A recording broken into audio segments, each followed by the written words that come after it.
Salut à toutes et à tous, c'est Paul sur le Grand Méchant Loup et je suis très content de vous retrouver aujourd'hui pour faire l'avant-match de Stade Toulousain Loup qui aura lieu à Ernest Vallon à 14h30, match décalé en raison de la Ligue des Champions qui se jouera à 18h. On te souhaite bonne chance aux Parisiens.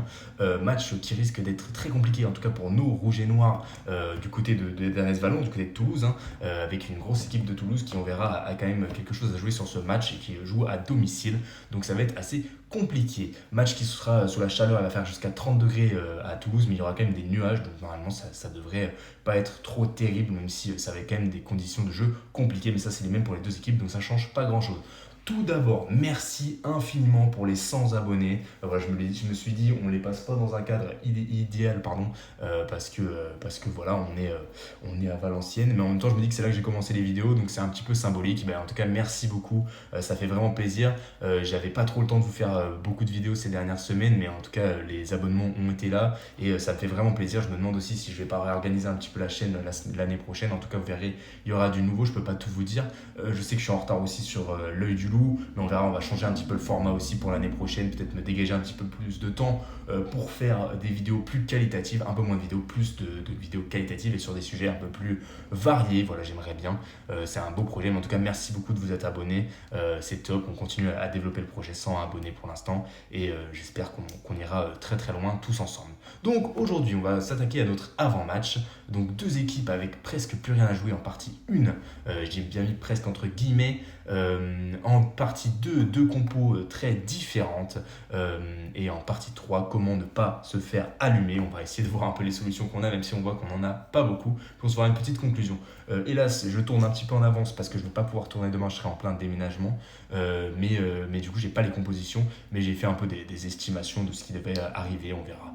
Mais dans tous les cas, ce sera Toulouse qui aura l'avantage, on verra. Donc en partie 1, deux équipes avec presque plus rien à jouer. Donc de l'autre côté, il n'y aura pas de top 8 cette année suite à la victoire de La Rochelle. On est trop loin sur les deux derniers matchs, même en prenant deux bonus offensifs et en espérant des défaites devant nous, c'est impossible mathématiquement parlant. Donc c'est comme ça. On pourrait se dire qu'on n'a plus rien à jouer, mais bon, quand même, on a deux gros défis qui nous attendent. On a les deux premiers du championnat qui viennent jouer chez nous. On a Montpellier qui va vouloir nous terrasser à domicile, mais il va falloir défendre notre enceinte pour ses 100 ans. Je suis désolé, on n'a pas le droit de perdre à domicile quand c'est les 100 ans de Gerland. Surtout qu'il y aura un public d'enfer du côté du Loup. Du côté du Louvard, on aura aussi le Virage Sud, le Lyon 1950 qui seront là pour soutenir le Loup Rugby. Donc on verra si c'est une bonne chose ou pas. On se prononcera juste après. On fera ça pendant l'avant-match de Loup Montpellier. Mais en tout cas, il y aura un gros public et ce sera énorme.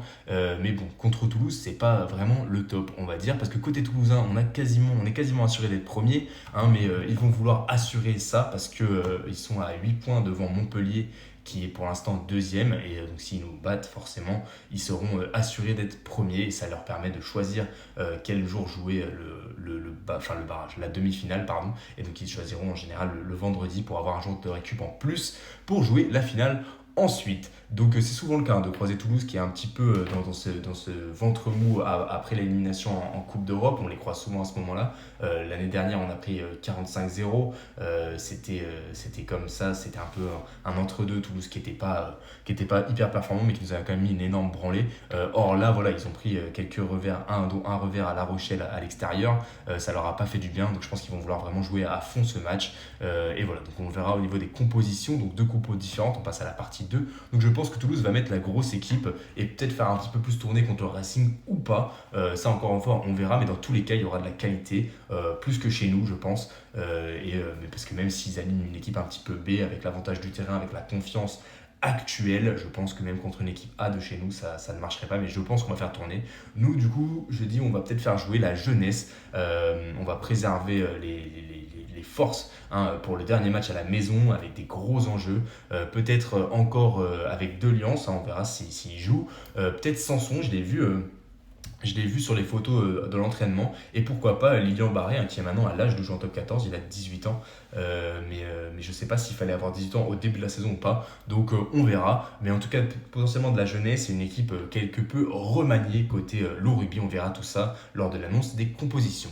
Mais dans tous les cas, pour moi, Toulouse a l'avantage sur ce terrain-là. Ensuite, en partie 3, comment ne pas se faire allumer. J'ai bien réfléchi, mais on peut miser que sur une contre-performance toulousaine, sur leur état mental, moral en chute en ce moment, une dispute dans les vestiaires par exemple, ou quelque chose comme ça, enfin ce genre de scénario, ou alors un trop plein de confiance contre nous qui leur fait faire des conneries.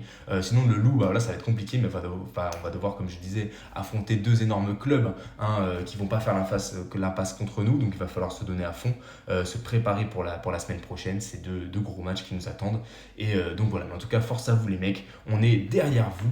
Et on se retrouve tous pour le débrief. N'hésitez pas à vous abonner pour ne pas rater ça. Et je vous souhaite un bon week-end et un bon match.